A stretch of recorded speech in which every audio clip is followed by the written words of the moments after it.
আমি বাংলাদেশের প্রতি অকৃত্রিম বিশ্বাস ও আনুগত্য পোষণ করিব। আমি বাংলাদেশের সংবিধান ও আইনের রক্ষণ সমর্থন ও নিরাপত্তা বিধান করিব এবং আমি ভীতি বা অনুগ্রহ অনুরাগ বা বিরাগের বশবর্তী না হইয়া সকলের প্রতি আইন অনুযায়ী যথাবিহিত আচরণ করিব।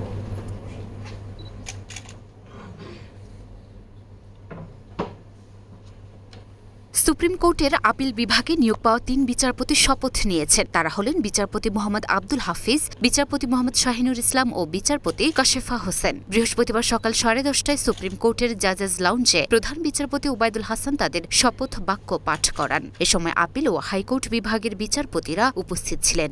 নতুন ৩ বিচারপতি নিয়োগ দেয়ায় আপিল বিভাগের বিচারপতির সংখ্যা দাঁড়ালো ৮ জনে।